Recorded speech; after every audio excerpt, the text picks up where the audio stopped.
What's up, everyone, and welcome to ClearTalk. So in this video, we're going to be talking about Israel, Zionism, and colonialism. We're going to be watching a video from Uncivilized, where this lady here, I don't know her name because I don't see her, I couldn't find it anywhere, but she's going to explain the deeper Zionist mentality in Israel and where it comes from, and how even when you are even with the divisions within Zionism, which is basically religious versus secular, the base core mentality of Zionism as settlers, as colonialists, even once it leaves the boundaries of Israel, it still can become a problem, because the core idea of settlers, of the settler mentality, still exists. It can still cause problems, and what I'm going to do is connect this in a even more broader sense. Thank you very much for joining me here. And if you are new to the channel, welcome. If you would like to check out more from the channel, please consider subscribing, like, share, comment, all that good stuff to get more videos in front of more people. If you would like to check out videos from my other channels, there's JMDPLAY there, JM Drummer, JMD Puzzling. If you like what you see over there, consider doing all that over there as well. It's all free for you and helps out tremendously. If you'd like to go further, there's Patreon up there. $2 a month, support any of the channels that you would like to help grow those channels, help grow Patreon, help grow JMD Nation, and contribute to that growth how you would like to. There's also a merch link there as well. I have merch for every single channel. If you like something, please get it. That'd be amazing. And if you're a Patreon member, you get a discount on that merch, so even more reason to become a Patreon member. But either way, any support you give is very much appreciated. I thank you very much, and if you're returning, you're freaking amazing. Welcome back, and keep coming back, because you're what makes JMD Nation. Okay, so we're going to swap over here. We're going to watch this video. I do have it sped up a little bit because it's 20 minutes long, and I'm gonna cut in a couple of places to talk and make a to express some things, because there are some points that she talks about that I feel I don't necessarily agree with, but or at least I want to give a little nuance in my opinions about that part.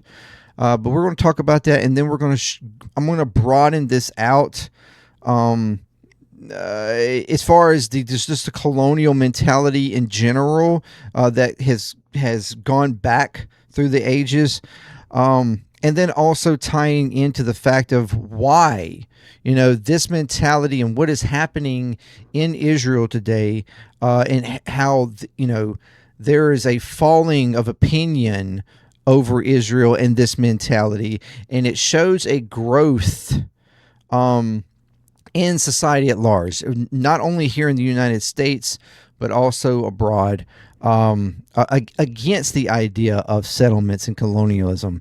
But why, unfortunately, we are still bound by leaders and stuff that have that mentality, and are causing a lot of the troubles in our society. So,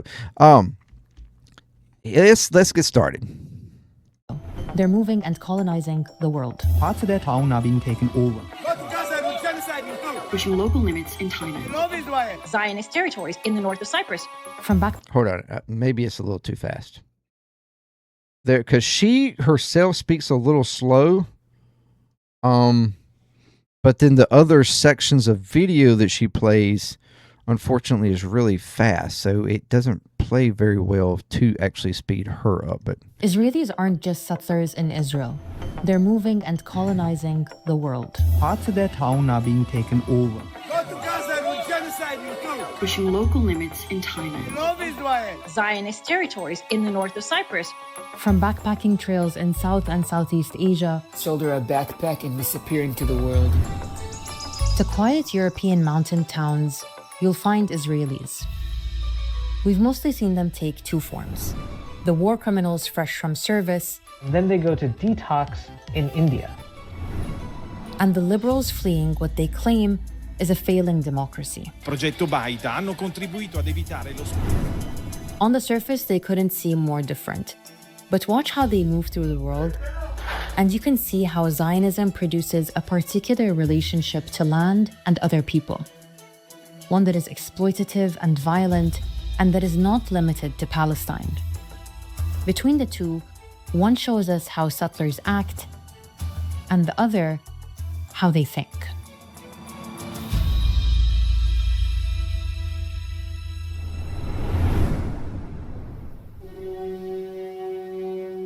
For decades, tens of thousands of young Israelis have been going to South and Southeast Asia every year. It's a rite of passage for recently discharged soldiers known as the Big Trip. See, when Jewish Israelis graduate from high school at 18 years old, most of them are required to serve in the occupation forces. And after spending 2 or 3 years, many Israelis take months off afterwards to backpack, party, do drugs, and find themselves.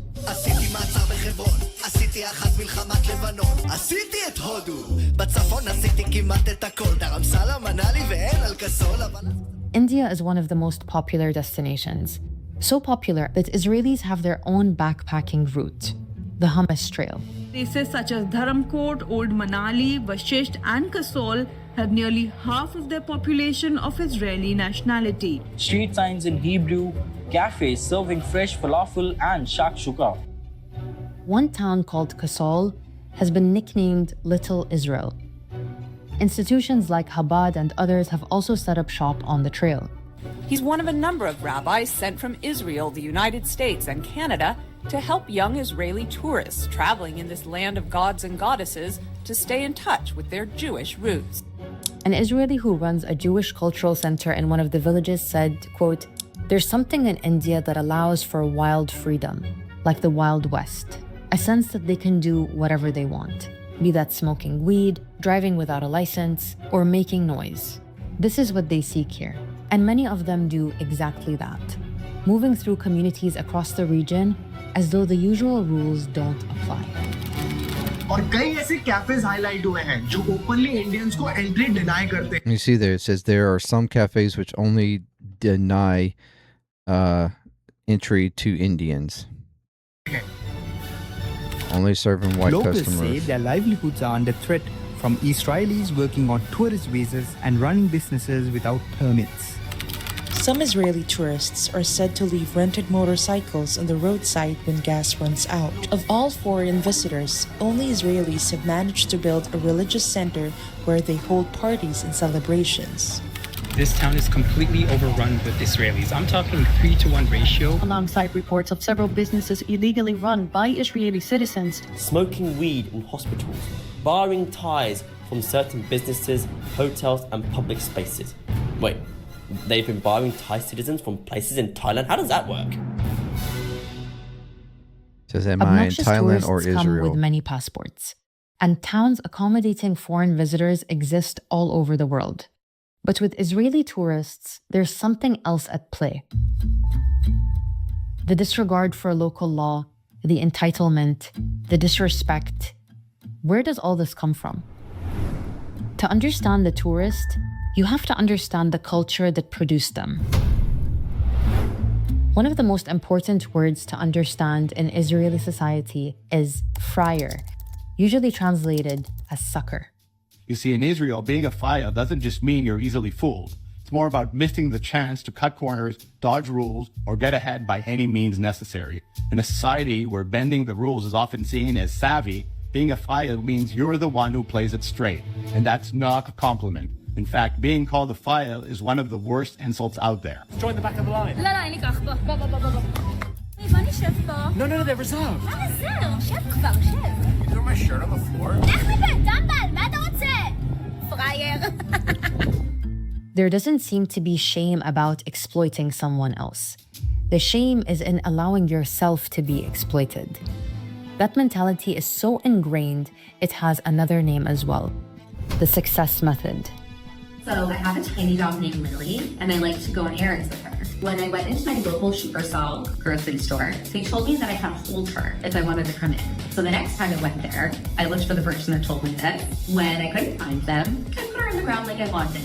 So what was I doing that's just so Israeli? It's called Shitat Matzliach, which translates to success method, meaning doing what I want until someone tells me otherwise. Okay, you want to see how I'm getting in without just standing all this time? The assumption is that there's no harm in trying to push a boundary, and if nobody stops you, you've succeeded. Today, more than 700,000 Israeli settlers live in the West Bank and East Jerusalem. We can see this philosophy clearly in Palestine, in the relentless expansion of settlements, and in the continuous testing of what the world will tolerate. Pushing these boundaries requires a violence that doesn't remain confined to Palestine. It travels with the settlers. Go to Gaza and with genocide you do. Fuck you, motherfucker. Okay. You love Palestine. I love Palestine, of course. That's my money, okay? Build your country. Oh, wow. Okay. The residents of Shargao Island reported unruly and rude behavior from a group of Israeli tourists. A pro-Palestinian flag hanging outside a cafe in Siargao. A group of Israeli tourists allegedly destroyed CCTV cameras, threw rocks, and violently assaulted the owners.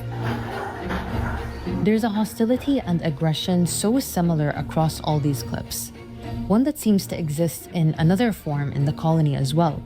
Excuse me, I ordered shakshuka. Oh, and what is this? Pizza. And what did you order? Shakshuka. And what is this? Pizza. In Israel, we don't say, excuse me, do you know where my coffee is? I've been waiting a while. We say, there's this image that Israelis seem to have of themselves, that they're direct, they have chutzpah. The general lack of decorum creeps into every aspect of Israeli life. Aggression being seen as confidence isn't accidental.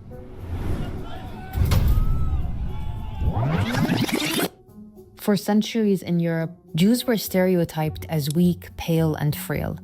Early Zionists internalized that image, speaking with contempt about this old Jew, and calling instead for a new Jew, one of a muscular Judaism who was powerful, assertive, and strong enough to colonize Palestine.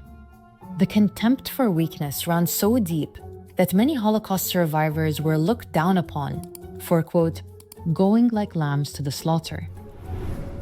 Israel was founded on extreme violence, and none of it was that long ago. The settlers of today are likely the children and grandchildren of the criminals behind the Nakba, who have since carried out many more crimes. So long as it is a settler colony, violence will be its culture, living in the DNA of its settlers. So are we surprised that this behavior is exhibited abroad? Okay, so that section was pretty much about the more violent, the more the backpacker types, the ones that have been so ingrained in the society and what they've been taught and what they've been told. It creates a better, or stronger Israeli, and you see where there's this mentality of just callousness that, and just sheer arrogance, or ego that they can just go wherever they want and they can control and take that area. And quite literally make it theirs and even be violent about it. And if anybody, opposes them or doesn't like it, then they have this, and you see this in how they've enacted the war and how they've enacted themselves through Palestine, through the West Bank, through Gaza, through Lebanon, and how there's this like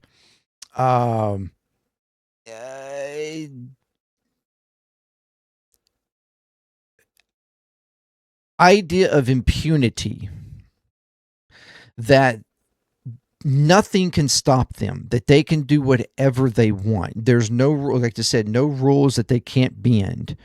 There's no consideration of decorum, and how you should act in society. The like, being fair with people. It's I am Israeli, so you can't touch me. I am special. I am more special than anybody else in the entire world. There's this very deep rooted mentality that has been driven in them. And like they showed there, it goes back to, the unfortunate situation that many Jews found themselves in Germany and Poland and throughout the World War II and the Nazi regime and what happened.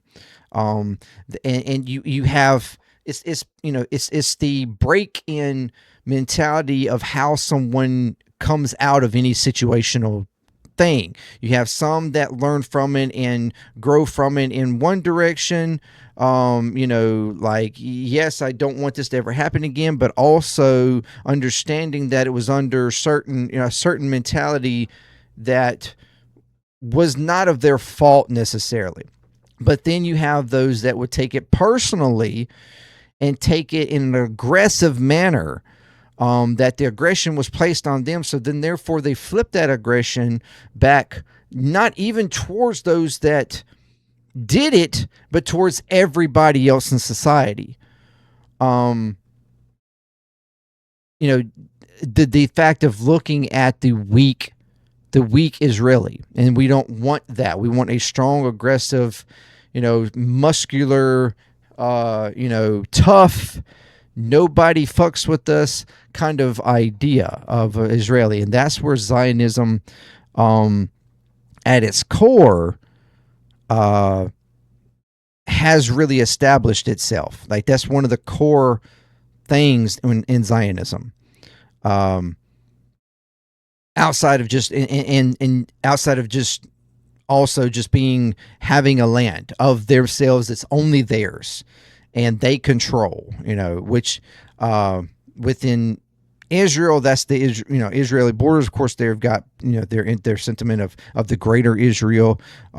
Back the religious, the strongly religious section, which we will see here also, very much emboldens themselves in that a biblical greater Israel mentality, and why they and that's one core fundamental part of their section of Zionism. The secular Zionism is not really concerned around the religious aspect. They're not concerned around the greater Israel. It's more of a mentality of yes, we do agree in a land, a Jewish land and a Jewish settlement, but we're not stricken to this land specifically because of the biblical thing, and we're certainly not willing to just outright commit genocide and kill people, push them necessarily off their land, just to make that happen. Like that's the more liberal side. But there is still this core, even with them, that you'll see where it's like we still want to create in Israel 2.0. We still want to create this Jewish settlement, this Jewish state, but maybe we can find it and do it in an area that we can do it with no violence. hopefully, in finding beautiful land, and you see where they will state that yes, Israel is a beautiful place, but there's beautiful lands all over the world, and Israel is not the only beautiful land, so to speak.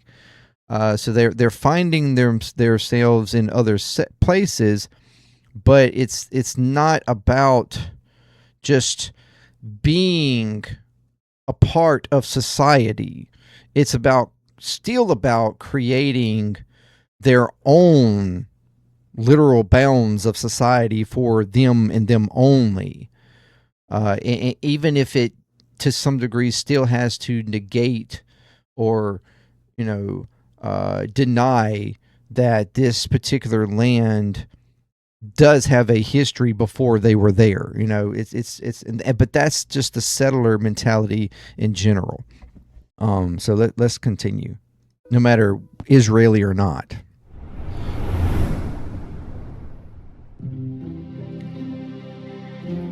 There's another place in the world where we can more clearly see how they think. A place that isn't exotic and different, but among people they recognize as their peers. And it's here where a different kind of settler lives, one who is polite and by the book, and who reveals how Zionism sees any land, regardless of the race of who it belongs to. This section is where I have a little dissent from what she says, especially certain things. Known as the greenest valley in Italy, it's a landscape of forested mountains and quiet towns. It's also becoming home to a growing community of Israelis. Minacciano il sindaco, ma il vero bersaglio sono le famiglie israeliane trasferite in Valsesia. Vanno a scuola con I nostri ragazzi, fanno calcio, fanno sport con I nostri ragazzi. Un'oasi di pace minata da questo proiettile recapitato direttamente in comune. They're part of an initiative called Progetto Beta, launched by an Israeli Italian, which has already brought in 80 Israeli families to the region. The arrangement is presented as a win-win. Valsesia was suffering from demographic decline, and these Israelis were looking for a new place to call home. They're middle class, educated, very secular, and believe that Israel was once a democracy that is now crumbling.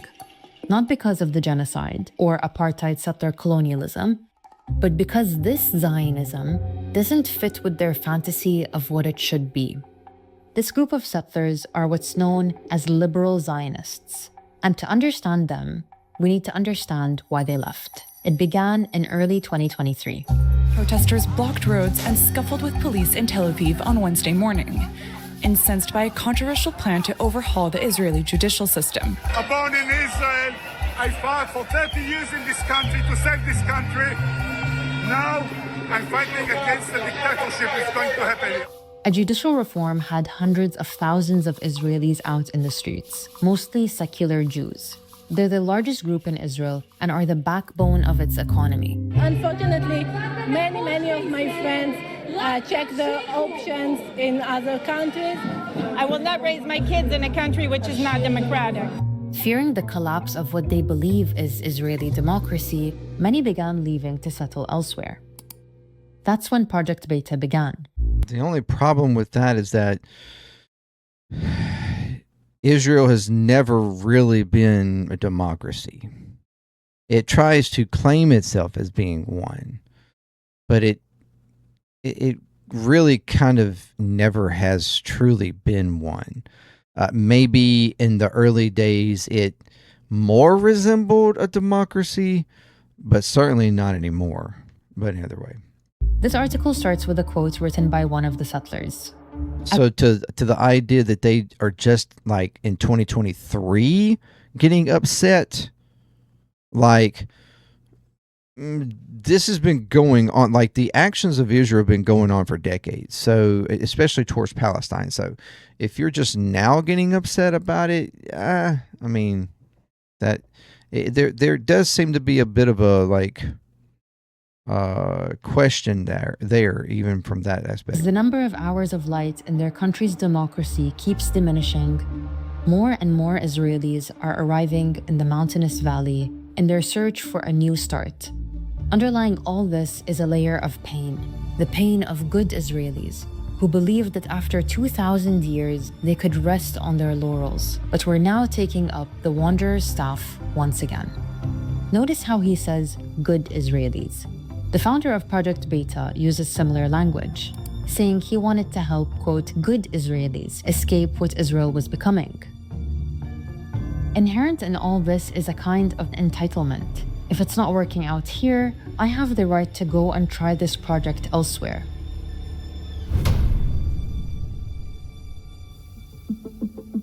Zionism claims it is a movement of return, and yet all these people who acknowledge how essential they are to the makeup of the colony feel comfortable abandoning the project to try it elsewhere. The settler mentality is not bound to Palestine. That was just a convenient narrative. You can hear it in how they talk about the town they've moved to in Italy. There's something virginal about this place, in the sense of innocent but also open. It wants to be fertilized. Notice that the valley isn't described as an existing home with its own history, which goes back for centuries. And you can hear it in how they talk about Palestine, the land they claim is their homeland. With all due respect for the talk about the beautiful land of Israel, Israel is perhaps beautiful compared to Syria or Saudi Arabia, but Europe and the Alps are a different world. This is not surprising when every settler quoted in the article is a settler from somewhere else.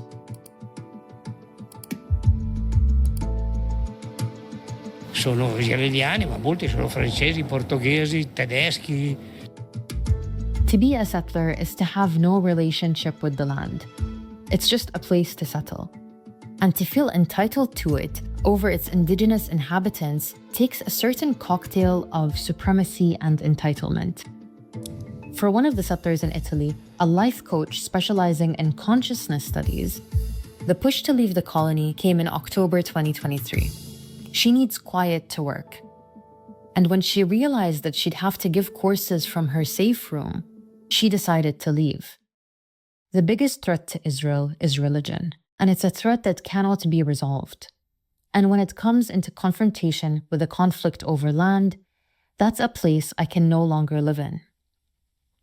There's so much to unpack there, but the biggest takeaway is how far removed she is from reality, and from how she is a settler and not a victim. Where does this victimization come from? Tens of thousands of Israeli high school students fly to Poland each year to learn firsthand about the Holocaust. זה בעיקר מה שאני רוצה להרגיש במסע, את התחושה של לא לסלוח ולא לשכוח. Israeli children are immersed from an early age in stories of exile, persecution, and catastrophe. Holocaust education begins in nursery school and continues all the way until graduation, all with the undertone that there is the constant possibility that history could repeat itself. מלבד זה יוצא איתכם גם מאבטחים, יוצאים איתכם מאבטחים. המאבטחים לא יאפשרו לכם ליצור שום קשר עם האוכלוסייה המקומית. תפגשו שם אנשים שלא אוהבים אותנו. זה כאילו האיכות שלנו, שאתה יודע שאף אחד לא סובל אותך, אבל אתה גאה בזה. לא יודעת, על כל מיני דברים כאלה. ובעצם כשהילד יודע שיש לו שונאים מהאוכלוסייה המקומית, תפגשו שם אנשים שלא אוהבים אותנו. זה כאילו... That's what makes us special. האיכות שלנו, שאתה יודע ש... That no one can stand us, but that we are proud of it. They're proud that nobody can stand them. And if a kid knows from the start that he is hated,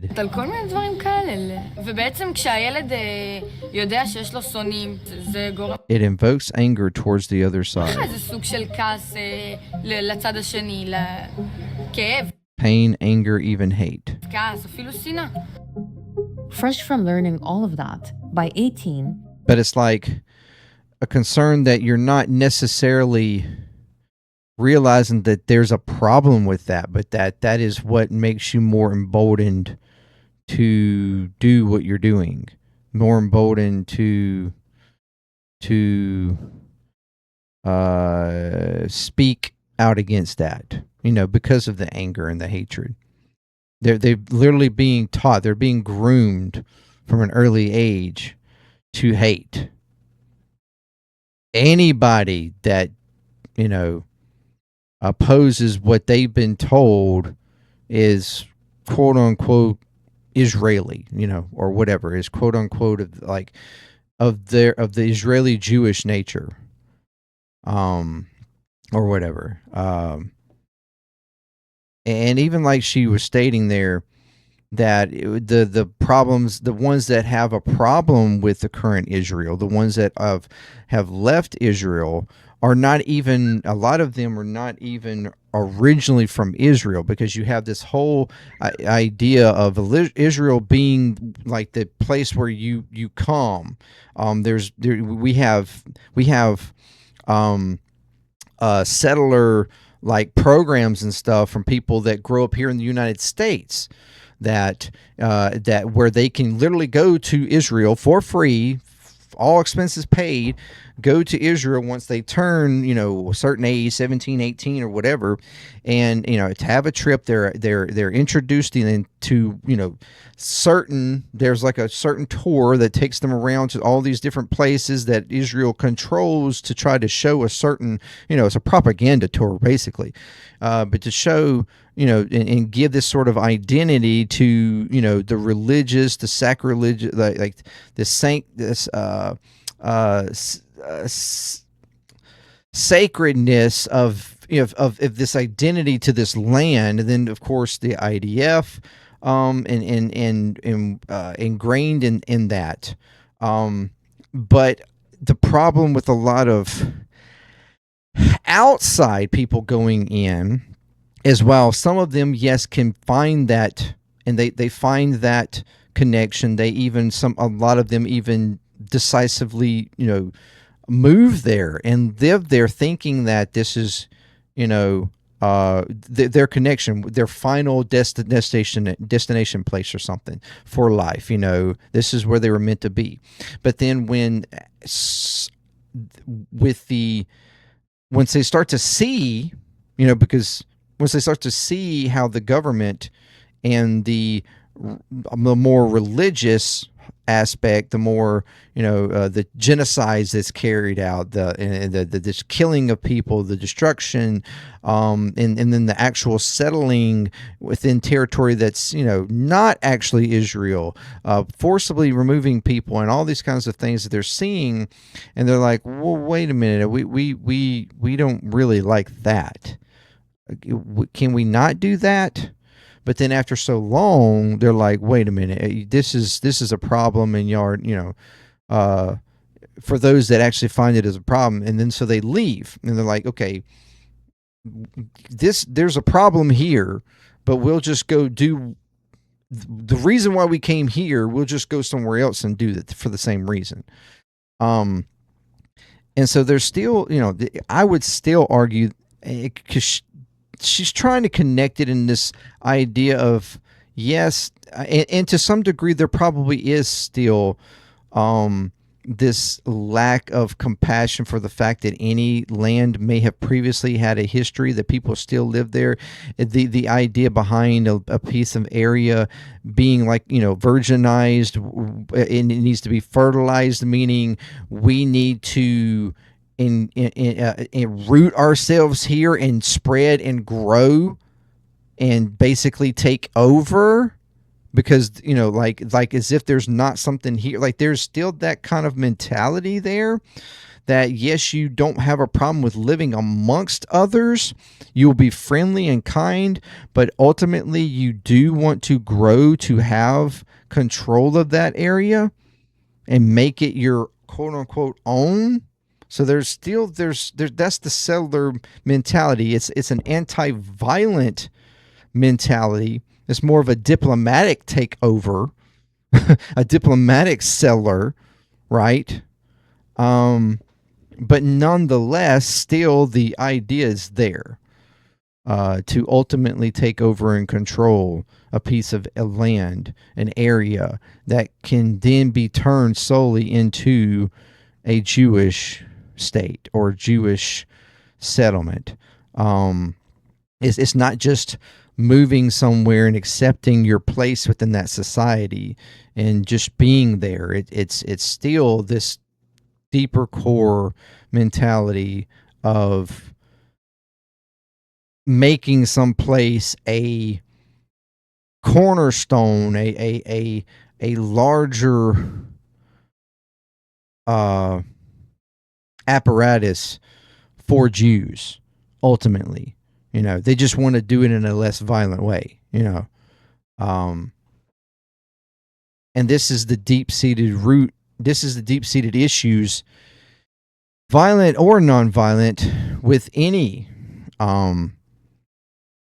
that has that settler mentality. And this goes, again, we're going to talk about this, goes back to the origins of the U.S., to Britain, and the Britain colonization, which is what helped start the state of Israel. I mean, this is something that's rooted in the settler mentality, and no matter who we're talking about here, it still is a problem, and it still creates trouble and a disconnect with others that don't necessarily have that thought.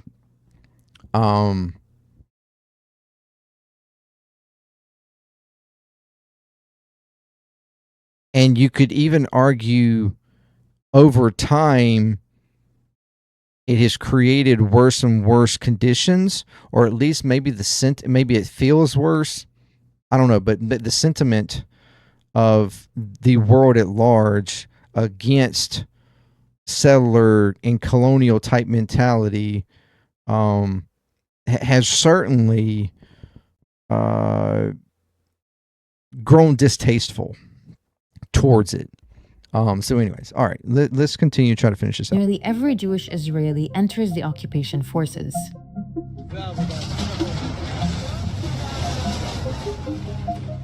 It's this perpetual victimhood that makes soldiers who have committed war crimes still believe in the Zionist project.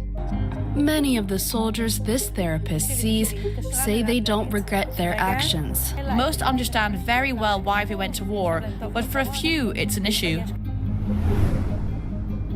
The settlers in Valsacia seem to have problems with how Israel is running. But they still believe, or once strongly did, in the Zionist project. We brought up our children on Zionist ideals because all in all, we believed in the state. We all volunteered for a year of community service and served in the IDF, the miracle that is known as the establishment of the State of Israel and its values of solidarity. All that is vanishing. Most settlers in the article seem to think this way, that the problem is Netanyahu's government, religious extremism, the occupation, not the concept of a settler colonial ethno-state. These people haven't rejected Zionism. They just think it's gone off course. And when the sun sets on one settler fantasy, it rises on another. Italy, or Greece, Portugal, Cyprus, the US, depending on which group you're in. There's New Israeli Village with the goal of establishing a city of leading Israelis in another country. Another group called New Israel Israeli State Democratic Liberal is looking to make a massive land purchase and is considering Cyprus. Other groups include Israel 2.0, Noah's Ark 2.0, and Plan B. The anti-Israeli graffiti is found on almost every wall in Athens. In Greece, there's been an Israeli real estate invasion. You have actual kibbutzes that are being formed outside of Thessaloniki. You have eco-retreats for IOF soldiers to find rehabilitation for their trauma after genociding. In Cyprus, Israelis are buying up a lot of property. Βλέπουμε να εξελίσσονται φαινόμενα δημιουργίας κλειστών περιοχών, γκέτο, από υπηκόους του Ισραήλ, με δημιουργία σιωνιστικών σχολείων και συναγωγών. And this goes all the way to the top. The governments of Greece and Cyprus are acting as Israel's genocidal wingmen. They've become closer than ever in defense, diplomacy, and energy. They even signed a deal, which actually is quite a colonial one. It gives the right to the Israeli Defense Forces and Air Force to use Greek airspace and Greek territory for practicing war games without even the consent of the Greek government. That's becoming a satellite of another country. Training for war in foreign and unknown territory, with most training actually being carried out in Cyprus.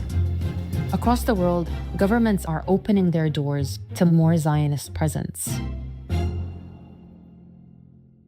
The great irony in all this is that while Israelis travel to detox or find themselves or settle elsewhere because life has become too hard, the Palestinians they dispossess to fulfill this fantasy that they're fleeing from can barely move, not even within Palestine, let alone across the world. There is an entitlement and a violence and a delusion baked into Zionism that doesn't contain itself within the colony's borders. It is a settler ideology, and settlers don't stop being settlers when they cross a border. That I do agree with, because and this is a problem that goes back. This is not just an Israeli problem, although Zionism has taken like all of the old history of colonialism and basically taking it to the next step, taking it to this step of impunity and like not learning from your past. I mean, the United States, at least in the United States, yes, we have a horrific origin of colonial settlement, destroying, pushing people off land, taking land, killing people, like all the things that you see what's happening in Israel right now. But at least there was eventual pushback. Like there was enough pushback. We established, for one, a government that for its goods and bads, argued for a free country, argued for freedoms of everyone, at least the openness to those freedoms being at some point in time given to everybody, even if in its initializing of it, it was not for everybody. And over time, that did happen. We, little by little, I would argue took way too long, but nevertheless, little by little, those freedoms did become more accessible to more people. Now, granted, in the last decade or so, there has been a push to push back on that.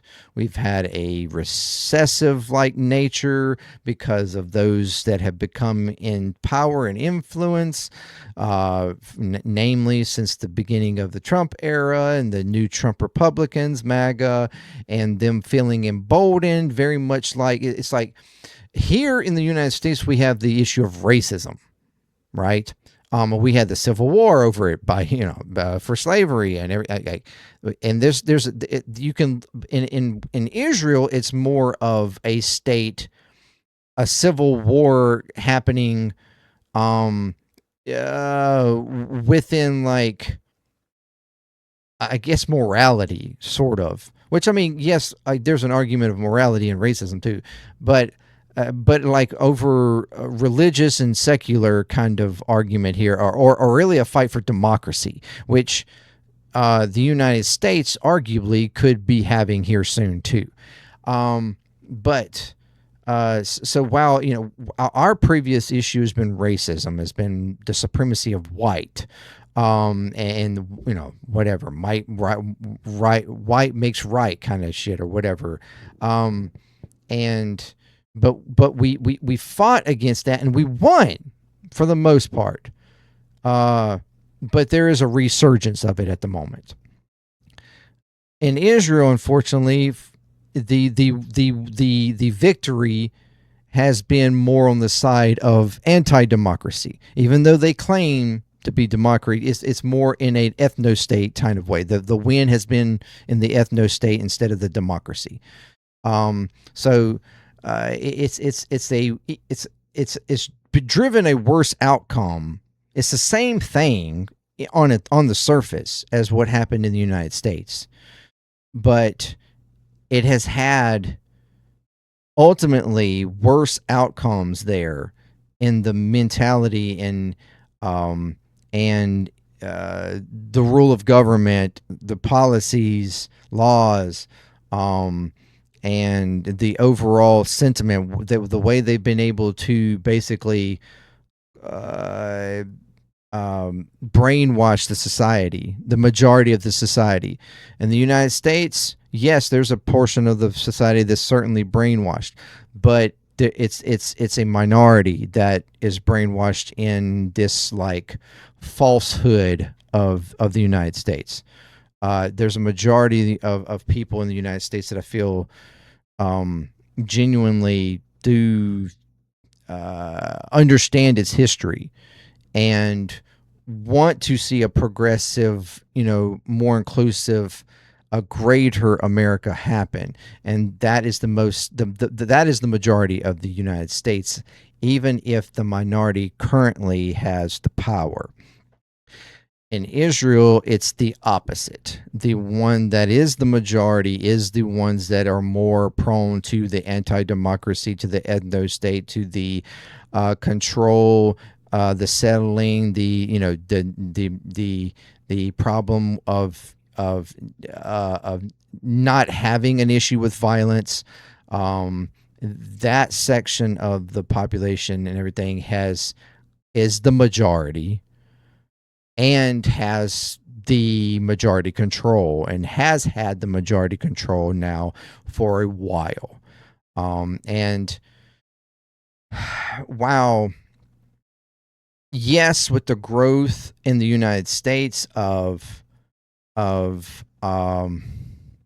this rise of a regressive type nature from the minority here, has created a bad taste internationally, domestically, but also internationally, and put the United States on a bad faith situation internationally with relations to our allies and others across the world.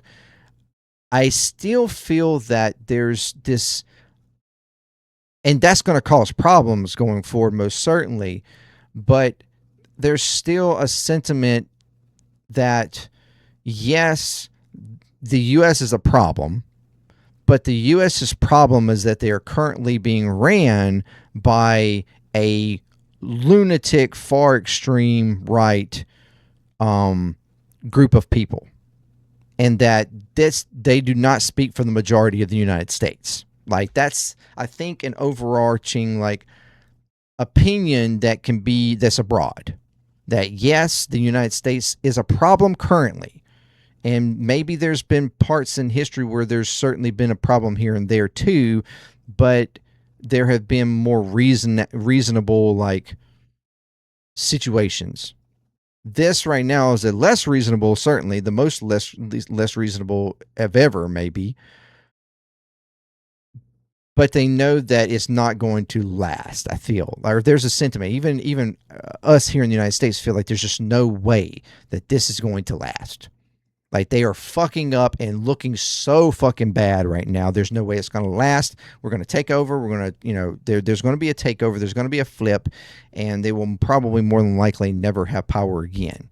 Or at least until people have, multiple decades down the road and people have forgotten how bad it got, and then it might creep up again. But nevertheless. But Israel, on the other hand, has created such the fact that it is a majority of the society now that has this violent, aggressive, ego, hatred, visceral, impunity type of mentality, and it is being like blatantly shown in their arrogance and in the actions that they have done on a global scale. People look at Israel at this point and go, yeah, there's a problem here. And like a problem that it will not fix itself internally. Like it is so bad that even the ones that might not like the current government, if they were to take over, they could be just as bad, if not worse. Or if to any degree they might be a little bit better, it's still pretty fucking bad because their mentality is still there. Like that, and it's like there's bad, and then there's really bad, and then there's fuck oh shit kind of bad, that's what Israel kind of looks like. And that is growing internationally, but also it's growing internally, domestically in the United States. And while the United States, yes, is Israel's biggest ally, arguably, yes, there's an argument for Israel being our biggest ally, although that's at this point more of a hostile ally, but nevertheless, and so hostile that you could argue at this point they're no longer really an ally. They're a thorn in the side of the United States. But there have been years now, decades now, that it's just all encompassing that the Israel is, protected and loved and adored in the United States. They can, that there's overall a sentiment of, yeah, we're cool with Israel. There's no problem with Israel. Yeah, we like Israel because, and I think that's because of the overarching Christianity segment here for the United States, in that in our connection to Judaism, direct connection to Judaism, that the idea of, yes, Israel is the promised people. They were promised by God, even though those books were written by people of that time in Israel, and Israelis, Canaanites, Israelites, that whole time period. But and of course you would think of yourself that way, but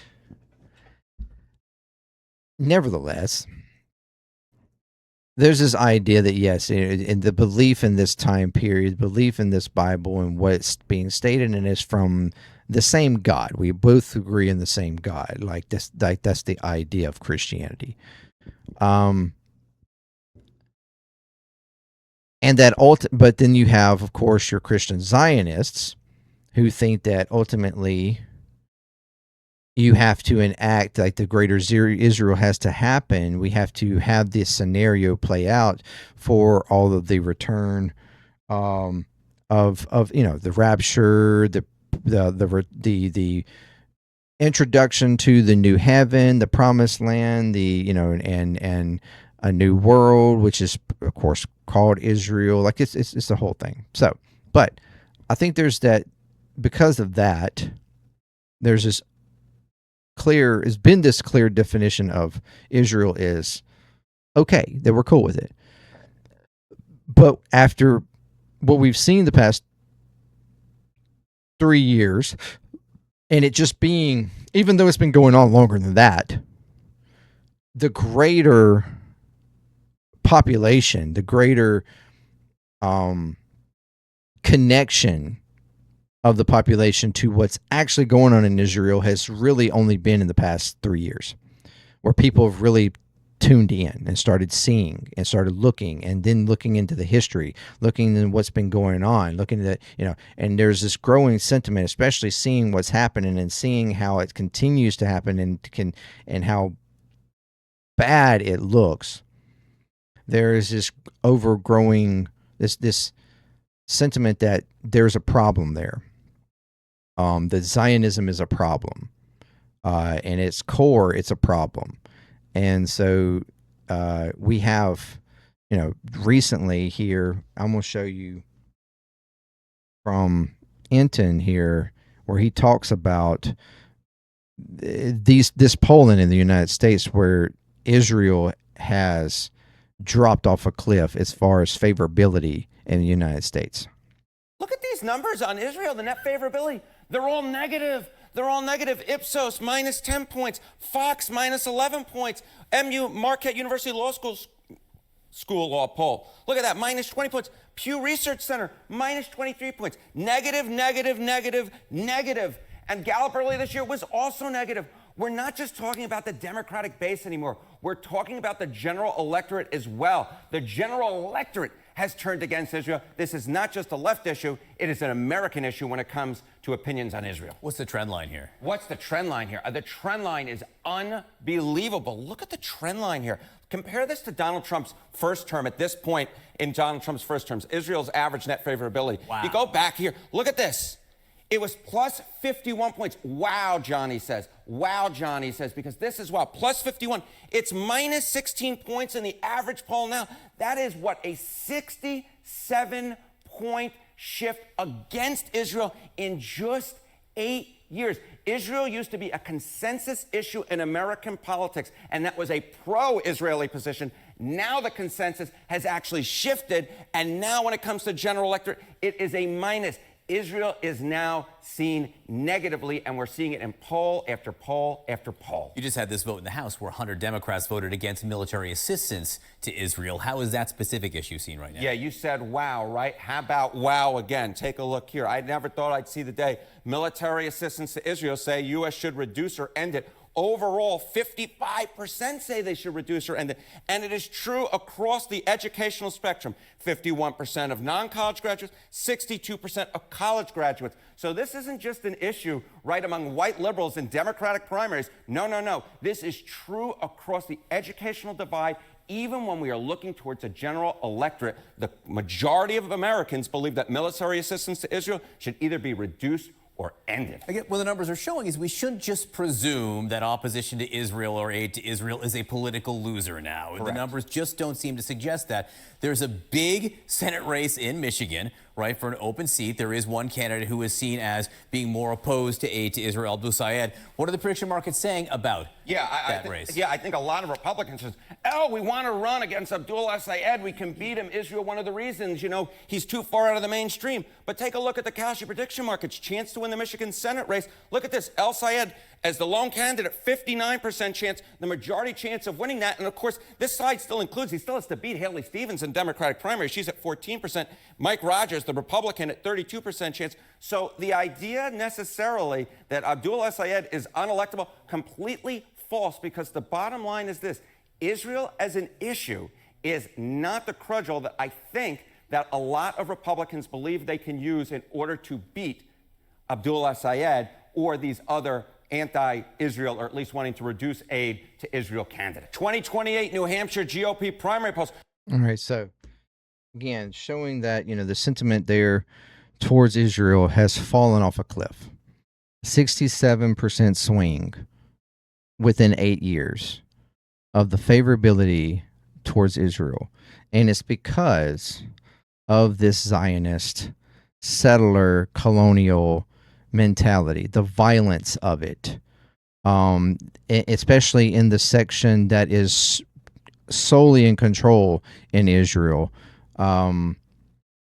which is the religious section. I mean, the backpacker types, the ones that are not, are more prone to violence, think they're impugned, think they can do whatever they want to, and nobody is going to stop them, and they're willing to push the limits, to do whatever they want to. And while you can look at some of that as just being adolescent and immature, I mean, a lot of young people, especially the younger generations, act out that way. I mean, even here in the U.S., but at least in the U.S., we still have this overarching concept to the rule of law, right? I mean, that's baked in. No matter whether you're on the left or right, there's still the rule of law that, and fairness right, being cast, even if there's argument that there's certainly class divides, racial divides, things are not technically fair. And while that is certainly the case, when talking about Israel, though, they are on a whole different level. The colonial settler type mentality there has been ingrained from the get-go, and ingrained in a way that goes outside the bounds of law and order. It's freedom to do whatever, impunity to do whatever, and as if they have that right and that they are privileged for that, because of their history, the Nazi and the weak weak Jew history that they don't want to see anywhere, that they have, that they are entitled to do so, and that has created a major problem for Israel, and even though and at this point I think has made them even borderline desperate, which also is concerning.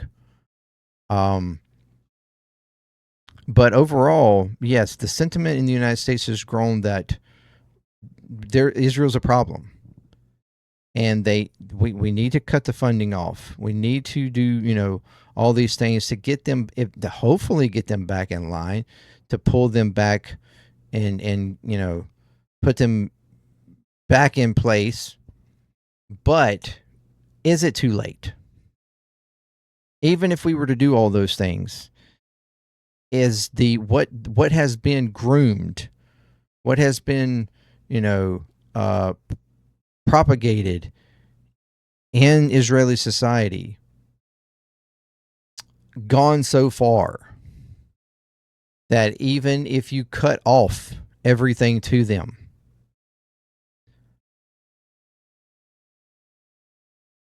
will they stop? Will they learn? Will they self-reflect and see that their mentality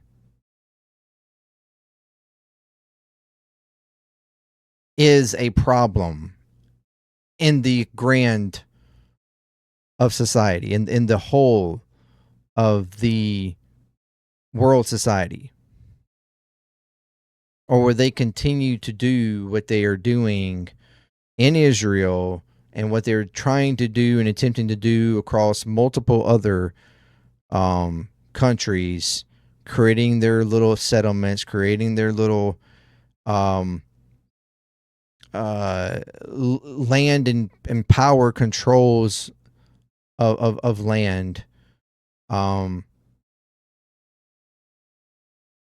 Their little, like you could say, mini Israel vacation spots that they can go and feel like they can do whatever. They don't have to adhere to laws. They don't have to adhere to it's the same kind of mentality that we argued in a video last week or whatever around the Tate brothers, and how there's so much of an argument from the far right in defense of the Tate brothers, saying that, oh, how dare the UK bring charges on them when they're American citizens. No American citizens should be prone to UK law. Like, what? That's the type of mentality, unfortunately, the mentality that we have from, that's the Israeli mentality, that they can go anywhere and they're not subject to laws anywhere else, that they're that impugned, that they're that entitled. And that type of mentality has bled into even our society to a degree, or has maybe even been reconnected, because that mentality probably to some degree already existed in our society, although probably minor, especially at this point. But it has been, I guess, re-emboldened, maybe you could argue. because of the success that Israel has found itself in, at least to this point. So yeah, that I just thought, or I don't even know completely where I'm wanting to go here in this video outside of just seeing that the problems is not just what we see on the surface of what they're doing. This is something that's very deep and ingrained. This is something that has been taught since childhood, that has been a victimhood kind of mentality for generations now, that has ultimately come to its inevitable conclusion in what we're seeing right now. This full onslaught of the idea that we shouldn't be touched. We can't be touched. We can do whatever we want. And not remembering, the idea, of just getting along in society, which I would argue, in early 19th century Europe, even before, there was probably more prone to that idea of just being in with society. Yeah, there probably was some degree of certain sections that wanted control and wanted to take over, maybe. And that's what, ones like Hitler grew distaste for. Didn't excuse what he did, though. But nevertheless, and you could argue this in every single society, that you have those that want control and want to, greater control, and then you have those that are okay with just being in society, being inclusive, not only for yourself but for others. And it's ultimately the overall society who is going to win, right? That's what we've been trying to, we should look at country to country, the world at large. What is the sentiment? If there's, the growing sentiment is to be more inclusive, to be more together, this unity of humanity. And that is ultimately a threat to anybody, regardless if it's Israeli, regardless if it's European, American, whatever. The settler colonialists, the violence in that. A settler and colonialist, inherently, there's violence there. It has always been the history of violence there. And if you have that mentality, that this inclusive growing sentiment in society at large is a threat to you. It's this mentality of, I am more important than you are, regardless if that's revolved around ethnicity or race or whatever,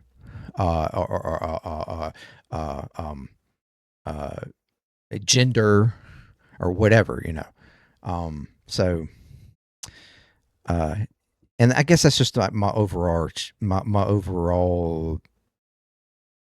commentary here is that at the root of Zionism is a settler colonialist mentality that